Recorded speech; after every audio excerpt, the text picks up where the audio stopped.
Hello dear friends, welcome to Bridgetwick. In this video, I'll be talking about the tax rate applicable on dividend.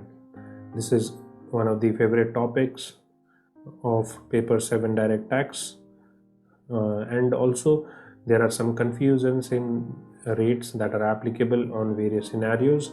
So I'll be using some charts to discuss regarding the rates. Okay, so first of all, let's see what are the sections that are applicable. So the sections that are applicable are covered in the Income Tax Act. Okay, are here are the sections. You can see section 115 BBD, section 115 BBD8, section 1034, section 115 O1, O1A, O2, and then we have some sections regarding the deemed dividend. Okay, so the sections regarding deemed dividend. See guys, this is a company, okay, and here is the shareholder. So whenever a shareholder invests any fund in the company pays something in return to the shareholder, and that return is known as dividend. So if the shareholder has purchased, suppose say 1000 shares for rupees something, and at the end of the financial year, or be it next year or during the year, the shareholder has received something in return, that is dividend from the company, the shareholder will be liable to pay tax on that. Or either it can also happen that the company on distribution of such dividend may be liable to pay some tax. Okay, so there are two parties, one is the company, one is the shareholder, and both the parties, or say either of these parties, may be liable to pay tax on such transaction. Whenever such transaction occurs, that is payment of dividend, not this transaction. While investment, there is no such questions. Okay, no such question. But on payment of dividend, the company may be liable to pay some tax to the government, or the shareholder on receipt of such dividend may be liable to pay tax. Okay, so the company can be domestic company or a foreign company. Okay, and the shareholder can be any of this. Who? It can be an individual, it can be an HUF, it can be trust, it can be partnership firm, it can be another company, it can be anything, AOP, BY, everything. So every person can be a shareholder. So shareholder can be any person out of this. Okay, but to be a company, it has to either be a domestic company or a foreign company. So company can be divided in two categories. One is domestic company and another is foreign company. So what is a domestic company? You can see domestic company means Indian company. Okay, so domestic company means Indian company registered under the Companies Act 13 or 1956, or any past Companies Act, whatever it be. Okay, so in our case it may be 2013 or 1956. So company that is registered under any of this act will be an Indian company, and that will also be regarded as a domestic company. Plus any foreign company having a PE in India, PE means permanent establishment in India, it has a separate discussion. We'll have a separate discussion on this PE, the concept of PE. Okay, so any foreign company that satisfy the condition of PE in India will be regarded as a domestic company. Plus, okay, this is a separate thing. Plus any Indian company that is registered under the Companies Act will be also a domestic company. So domestic company can be an Indian company, all right, and also can be a foreign company which has a PE in India, Okay, so any of this will be regarded as domestic company. And any other company apart from this will be regarded as a foreign company. So foreign company means any company other than a domestic company. So a company can either be a domestic company or a foreign company. So domestic company means number one, Indian company. Number two, any foreign company having a PE in India. So Indian company means the company that is registered under the Companies Act 2013 or 1956. Okay, so anything apart from this will be regarded as a foreign company. Now we have the discussion is divided in two parts. The two important parts are part 1, that is on distribution of profit as dividend, and part 2, that is on the receipt of such dividend. So in part 1 we have this thing. Okay, suppose company and shareholder. So this is part 1 on distribution of dividend. The company becomes the payer of dividend. Okay, and the shareholder becomes the receiver of dividend. So receiver of dividend. So the payer may be liable to pay tax on this transaction, or maybe the shareholder, that is the receiver, will be liable to pay tax on this transaction. Any of these two or both may be liable. Okay, we'll see that depending upon the sections applicable. So part 1 we have on distribution of profits as dividend. So what is happening is the company is distributing profit as dividend. So the payer is the company, and the company can be any of these two, that is domestic company or a foreign company, and the section covered is section 115.01, 1A, 2, any of these. Okay, we'll see this section in a detailed manner. And later what happens after the company distributes dividend, the shareholder has received such dividend. Now that dividend becomes the income of the shareholder. Okay, so on that part also, that is on receipt of such dividend, the shareholder may be liable to pay tax on such dividend. So the section that will be covered are section 1034, section 15 BBD, BBDA, section 222A, B, C, D and E. Okay, so the tax will be payable by the recipient of the dividend. The recipient can be any of this, like individual, HUF, firm, company, etc. Okay, so the entire discussion is divided in two parts. Part 1 is on distribution of profits as dividend, that is the complete part of the company, and part 2 is on receipt of dividend, that is the shareholder. Okay, so let's see what is there in part 1. So part 1 is about DDT or CDT, that is dividend distribution tax. Okay, so area covered is tax on dividend. Tax on dividend paid by the distributor or payer. Who is the distributor or payer? That is the company. Okay, company is the distributor or payer. So tax on dividend paid by the distributor or payer of dividend, called as dividend distribution tax or corporate dividend tax. Okay, CDT. So anything we can call. Now dividend is paid by company to its shareholder. We all know that the shareholder has invested money in the company, and in return it wants something, and that something is dividend. So whenever the company pays dividend to the shareholder, part 1 may be applicable. Let's see. So we have two types of companies. See, domestic company and foreign company. So if a foreign company is paying dividend to any shareholder, be it a shareholder residing in India or outside India, will the foreign company pay dividend distribution tax, that is DDT, to the Indian Income Tax Authority? It is completely outside India. So will the government of that country allow the company to pay DDT or CDT to the Indian tax authorities, or will they ask the company to pay it to them? Okay. So Indian government will not be receiving, Indian tax authority will not be receiving any DDT, CDT, if applicable, from the foreign company. So if a foreign company, say, which is located outside India, which does not have a P in India, is distributing any dividend, okay, so in this case the country, say UK, US, whichever country this foreign company is registered into, will charge CDT or DDT. Okay, will charge CDT or DDT. The Indian government cannot charge CDT or DDT from this foreign company. So we have mentioned it here, as foreign company has no obligation to pay DDT or CDT to Indian tax authority or administration, there arise no question of DDT payable in India in their context. So when dividend is declared, paid or distributed by foreign company to any Indian shareholder, the liability to pay tax in India completely shifts to the shareholder. So in this case, the shareholder may be liable to pay tax on such dividend. So we will see what is the rate applicable on this context, but the foreign company is no more liable.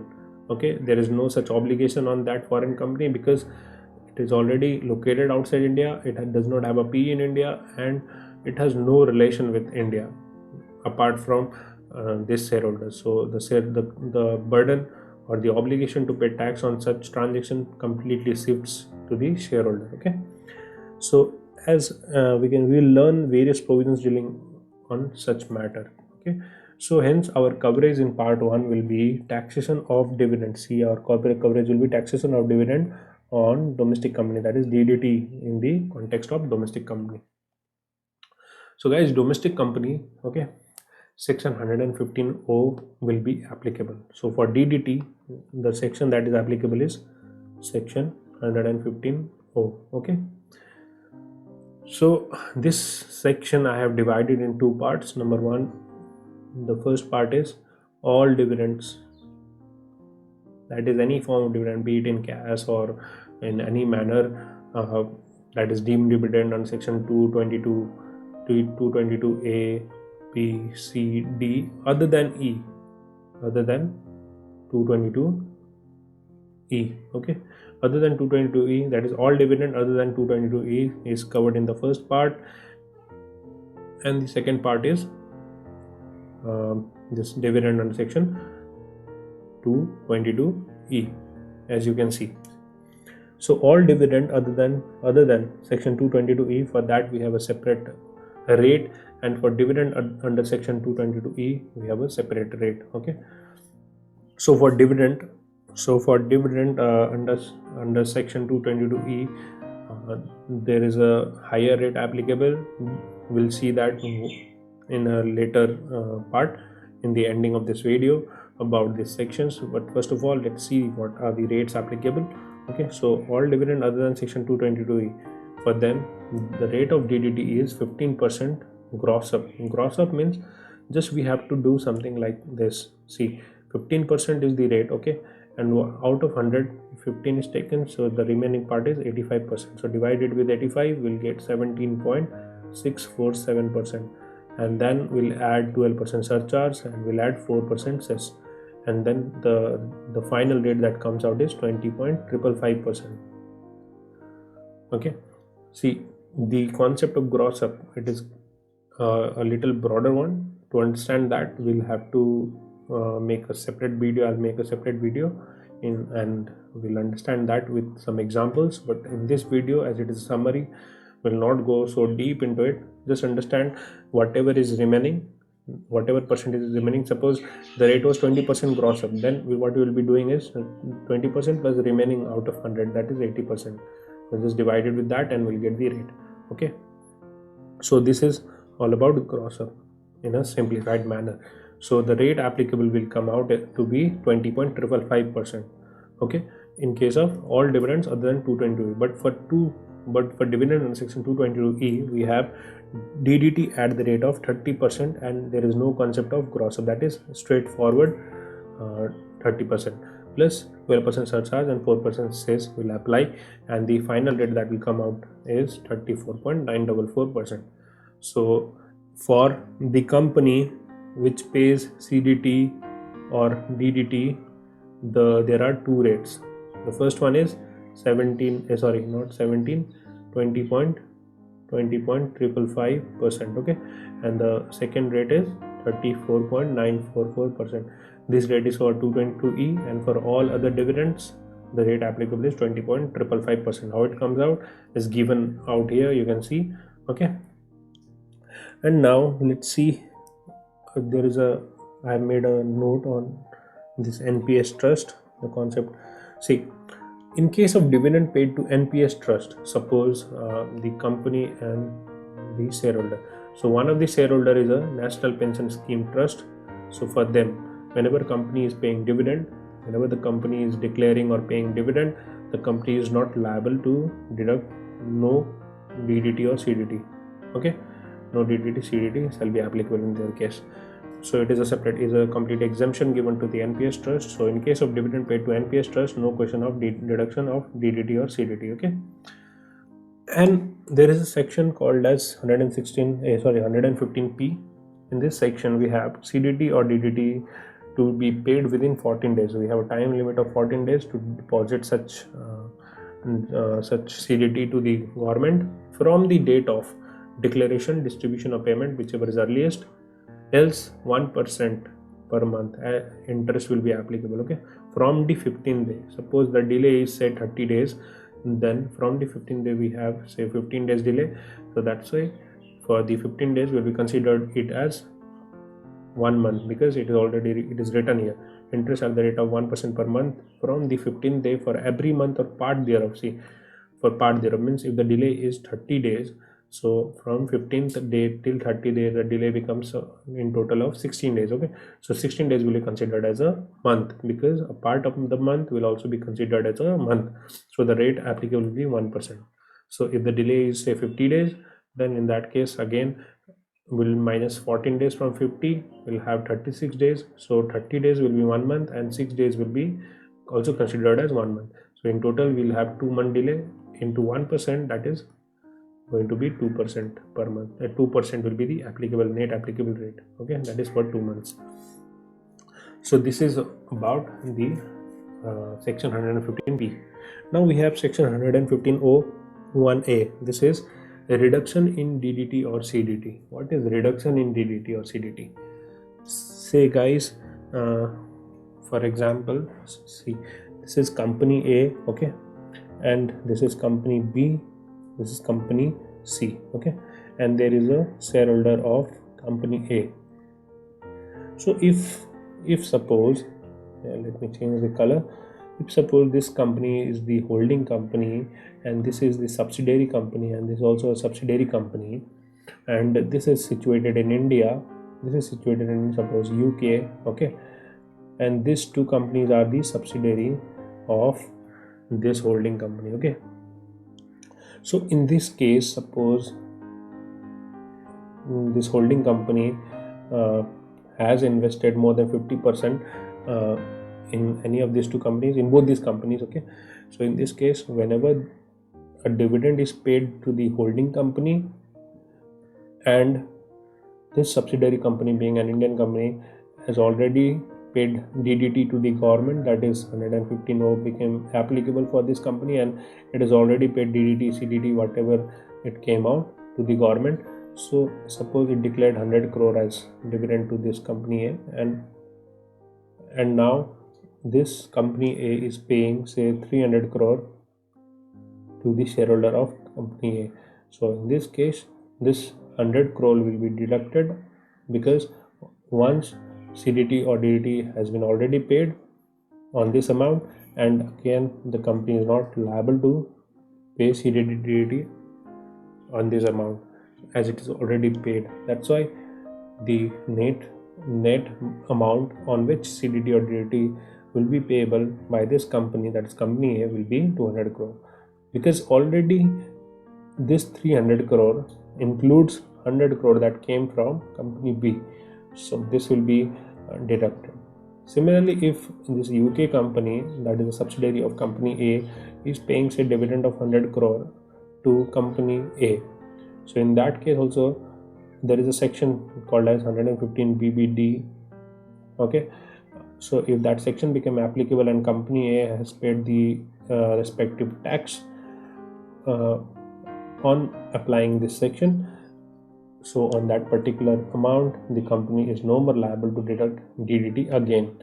So that will also be allowed as deduction. Okay, so you can understand with this from this figure. So here is the holding company. Okay, this is the holding company, and we have a domestic subsidiary company and we have a foreign subsidiary company. So in both of these company, more than 50% equity capital is held by the holding company. So when this domestic company is paying dividend, section 115O became applicable on this domestic company. Okay, and whenever foreign subsidiary company is paying dividend to this holding company, section 115 BBD became applicable. Okay, these are the two sections that became applicable.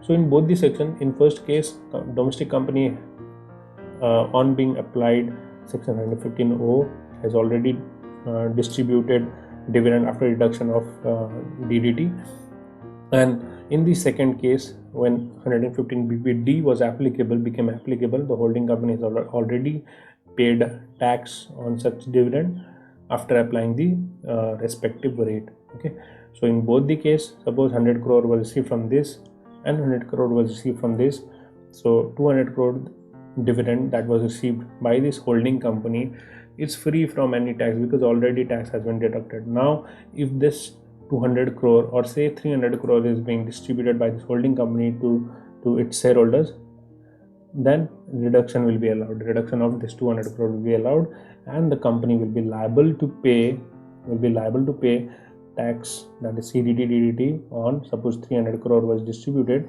then 200 crore will be deducted, and on 100 crore only the holding company will be liable to pay CDT or DDT. Okay, CDT or DDT. So this is the concept of 115.01A.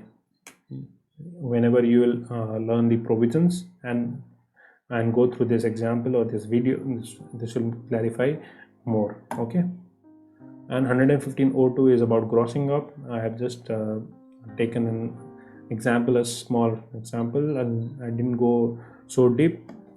So for the concept of grossing up, there is a separate section, that is this 115.02. We'll see that in a detailed manner in our next video.